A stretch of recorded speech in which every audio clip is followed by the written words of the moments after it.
Domingo 12 de noviembre, cuando el pecado abundó.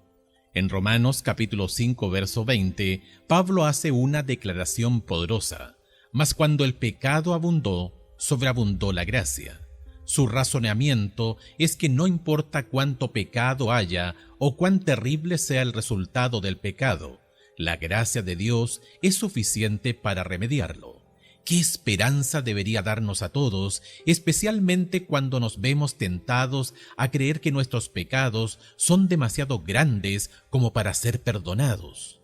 En Romanos capítulo 5, verso 21, Pablo muestra que, aunque el pecado llevó a la muerte, la gracia de Dios, mediante Jesús, ha derrotado a la muerte y puede darnos vida eterna.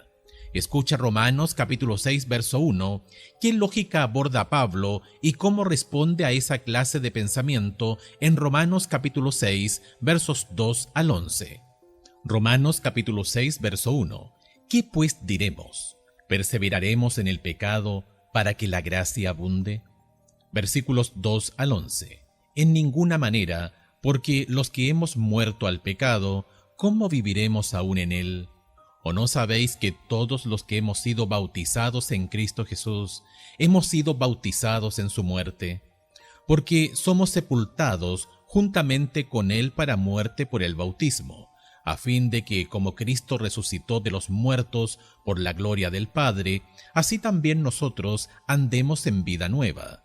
Porque si fuimos plantados juntamente con él en la semejanza de su muerte, así también lo seremos en la de su resurrección. Sabiendo esto, que nuestro viejo hombre fue crucificado juntamente con él, para que el cuerpo del pecado sea destruido, a fin de que no sirvamos más al pecado. Porque el que ha muerto ha sido justificado del pecado. Y si morimos con Cristo, creemos que también viviremos con él, sabiendo que Cristo, habiendo resucitado de los muertos, ya no muere, la muerte no se enseñoreará más de él. Porque en cuanto murió, al pecado murió una vez por todas, mas en cuanto vive, para Dios vive. Así también vosotros consideraos muertos al pecado, pero vivos para Dios en Cristo Jesús, Señor nuestro. Pablo sigue una interesante línea de argumentación en el capítulo 6 acerca de por qué una persona justificada no debería pecar. En primer lugar, dice que no debemos pecar porque hemos muerto al pecado.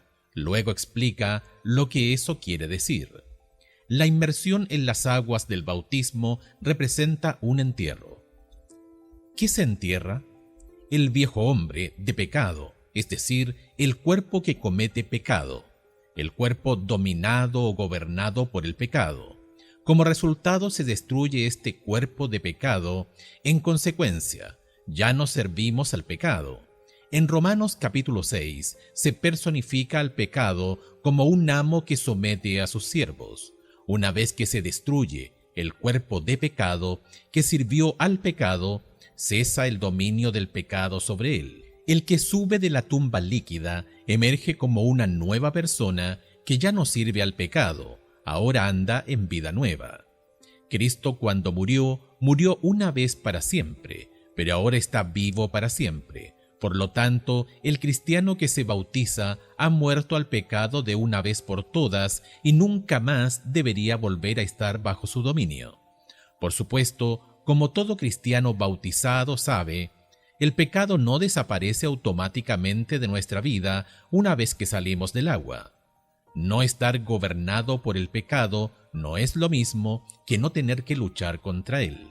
Con esto vemos claramente lo que significan las palabras del apóstol.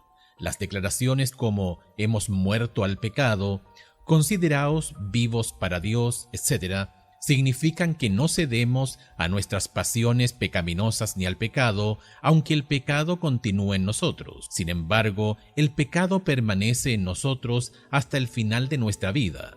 Como leemos en Gálatas capítulo 5, verso 17, el deseo de la carne es contra el espíritu, y el del espíritu es contra la carne, y estos se oponen entre sí. Por lo tanto, todos los apóstoles y los santos confiesan que el pecado y las pasiones pecaminosas permanecen en nosotros hasta que el cuerpo se vuelva cenizas y resucite un nuevo cuerpo. glorificado, que esté libre de pasión y pecado. Martín Lutero, Comentario de Romanos, página 100.